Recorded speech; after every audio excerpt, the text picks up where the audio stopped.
আসসালামু আলাইকুম, আমি শরীফ রয়েছি আপনাদের সাথে। অনেকদিন পর আজকের ভিডিও হবে বিএফএক্স এর উপর। মূলত চলচ্চিত্র জগতে বর্তমানে মেট পেন্টিং সবথেকে বেশি ব্যবহৃত হয়, যা মূলত চিত্রগ্রহণের সময় সেই জায়গায় উপস্থিত ছিল না, মানে প্রপস বা সামগ্রীর যে সংযোজনটা রয়েছে সেটা ভিডিওতে করার চেষ্টা করব। আর সবথেকে মজার বিষয়টা কি জানেন, মেট পেন্টিং এর যে কাজটা রয়েছে সেটা সর্বপ্রথম বাংলাদেশে আপনাদেরকে শেখাচ্ছে আপনাদের ভাই, তাও আবার মোবাইল দিয়ে। মানে অসাধারণ একটা টিউটোরিয়াল হবে, শেষ অবধি দেখার জন্য অনুরোধ রইল।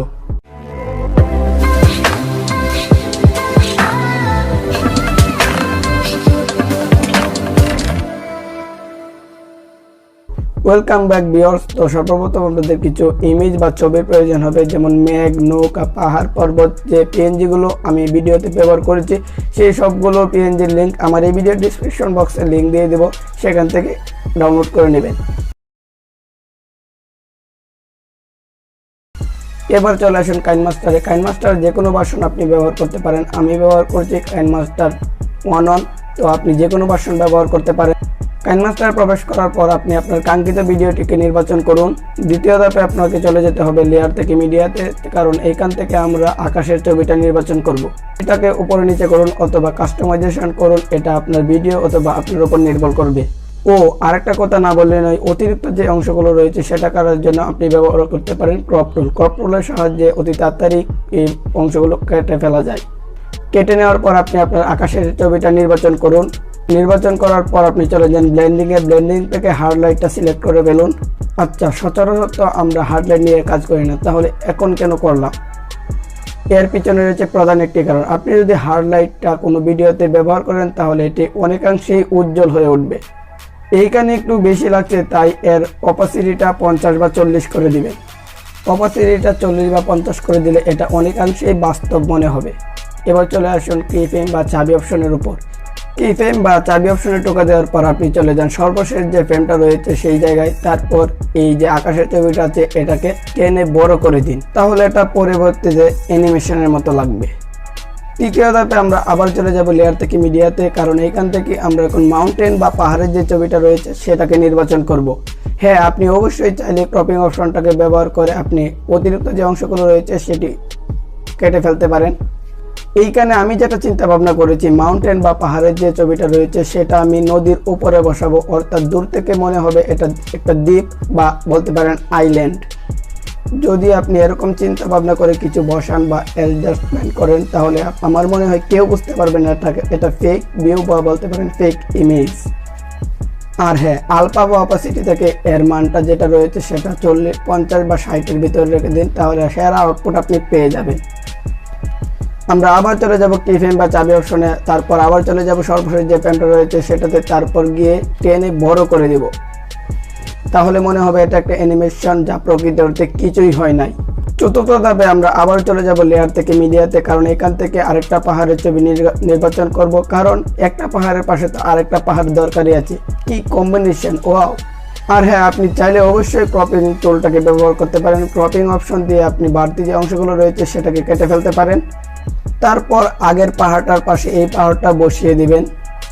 আগের পাহাড়টার পাশে বসানোর পর আপনারা আবার চলে যাবেন সর্বশেষ যে ফ্রেমটা রয়েছে সেই ফ্রেমে, তারপরে এটাকে টেনে বড় করে দিবেন।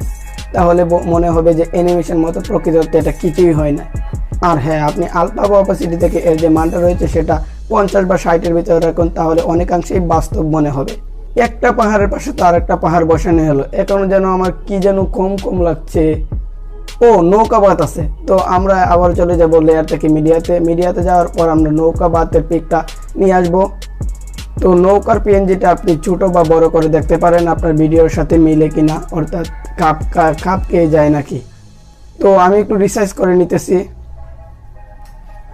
কেন জানি না আমাদের পরিবেশের সাথে নৌকাটা কোনো মতে যাচ্ছে না, অর্থাৎ কালারই ম্যাচ করছে না। কালারটাকে ম্যাচ করার জন্য আপনারা চলে যান কলার ফিল্টারে যাওয়ার পর বিবিডে চলে যান, তারপর B09টাকে সিলেক্ট করে ফেলুন। তো আমরা আবারও চলে যাব কি ফ্রেম বা চাবি অপশনে যাওয়ার পর আমরা সামনে 4 বা 5 ফ্রেম সামনের দিকে আগাবো এবং প্লাস আইকনে ক্লিক করব। এভাবে একই পদ্ধতি অবলম্বন করে সব লেয়ারটা জুড়ে দিয়ে দিন লাল ফ্রেমটা। 4 বা 5 ফ্রেম আগাবেন আর দিবেন। সময়ের সুবিধার্থে আমি এটা দ্রুততম করে ফেলতেছি। তো আমাদের কি মনে আছে 4 বা 5 ফ্রেম সামনের দিকে গিয়েছিলাম এবং প্লাস আইকনে ক্লিক করে লাল বৃত্তাকার তৈরি করেছিলাম। এখন আমরা আবার চলে যাব কি ফ্রেম বা চাবি অপশনে। তারপর যে রেড সার্কেলগুলো রয়েছে এগুলোতে একটা একটা করে নৌকাটাকে উপরে নিচে করে দিব। তো আমি যেভাবে দিতেছি দেখেন, একটাতে উপরে, তারপর একটা নিচে, আবার উপরে, আবার নিচে, যেটা অনেকটা অ্যানিমেশনের মতো লাগবে।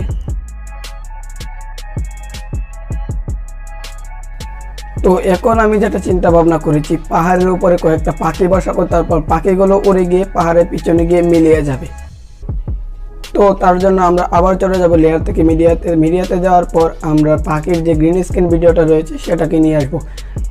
তো আমরা সবাই মোটামুটি জানি কোনো রকম গ্রিন স্ক্রিন রিমুভ করার জন্য আমরা ক্রোমাকিটা ব্যবহার করব। তো চলে যাব ক্রোমাকি অপশনে, তারপর জাস্ট ইনেবল করে দেব। ইনেবল করে দেওয়ার পর দেখবেন গ্রিন স্ক্রিন উদা হয়ে গেছে। তারপর হ্যাঁ, আপনি অ্যাডজাস্টমেন্ট করতে বলবেন না। তারপর ভিডিওটা ধরে পাহাড়ের উপরে বসিয়ে দেবেন আমার মতো। তারপর চলে যাবেন আলফা বা অপাসিটিতে। তারপর এর যে মানটা রয়েছে সেটা 50 বা 60 এর ভিতরে রাখুন, তাহলে আপনি সেরা আউটপুট পেয়ে যাবেন। এখনও যেন আমার মনে হচ্ছে সম্পূর্ণ কাজটা হয় নাই, আর কি যেন বাকি রয়েছে। ও কালার গ্রেডিং করার জন্য আমরা ব্যবহার করব বিএন এডিটর অ্যাপ। তো বিএন ভিডিও এডিটর অ্যাপের লিঙ্কেও ভিডিও ডিসক্রিপশন বক্সে দেওয়া থাকবে, অথবা প্লে স্টোরে গিয়ে সার্চ করে এই অ্যাপটাকে ডাউনলোড করে নেবেন খুব সহজেই। আর হ্যাঁ, আপনি অবশ্যই আমার এই ভিডিও ডিসক্রিপশন বক্স থেকে কালার লাটটা আছে সেটাকে ডাউনলোড করে নেবেন। যে SS03 যে কালার লাটটা দিয়েছি আমি ভিডিও ডিসক্রিপশন বক্সে, আমার নিজে বানানো, সেটা আপনি ডাউনলোড করে নেবেন। তো ডাউনলোড করে নেওয়ার পর, তো আমার ফাইলটি ডাউনলোড করার পর আপনারা চলে যাবেন ফাইলে। তো ফোনের ফাইলে চলে যাওয়ার পর আপনারা ফাইলটি দেবো ক্লিক করে SS03 নামক লাটটি এক্সট্রাক্ট করে নেবেন। তো এক্সট্রাক্টে ক্লিক করে এক্সট্রাক্ট হেয়ার করে নেবেন, তাহলেই হয়ে যাবে। আপনার বিএন ভিডিও এডিটর অ্যাপসে প্রবেশ করবেন। প্রবেশ করার পর দেখতে পারবেন প্লাস আইকনে ক্লিক করবেন। প্লাস আইকনে ক্লিক করার পর আপনাদের নিউ প্রজেক্ট ক্রিয়েট করতে হবে। তো নিউ প্রজেক্টে ক্রিয়েট করে তারপর কাঙ্ক্ষিত ভিডিওটা নিয়ে আসবো। ভিডিওটা আনার পর দেখতে পারবেন ফিল্টার অপশন। তো ফিল্টার অপশনে ক্লিক করব। ফিল্টার অপশনে ক্লিক করার পর দেখতে পারবেন প্লাস আইকন। তো প্লাস আইকনে ক্লিক করে আমরা আমাদের আমাদের কালার ফিল্টারটা নিয়ে আসবো। তো ব্যাস, কাজ হয়ে গেল। তারপর ওয়ান ক্লিকে দিয়ে দেবেন SS03 লাটের উপর, তাহলে ওয়ান ক্লিকেই ভিডিও কালার হয়ে যাবে। তো এখন কালার গ্রেডিং তো শেষ হলো, এখন আমাদের ভিডিওটা এক্সপোর্ট করতে হবে। এক্সপোর্ট করার জন্য উপরে দেখতে পারবেন এক্সপোর্ট অপশন। তো ফাইনালি এক্সপোর্ট অপশনে ক্লিক করবেন। এক্সপোর্ট অপশনে ক্লিক করার পর দেখতে পারবেন যে রেজুলেশনটা সিলেক্ট করে নেবেন। তারপর নিচে এক্সপোর্ট অপশনে ক্লিক করবেন, তাহলে ভিডিওটা গ্যালারিতে সেভ হয়ে যাবে।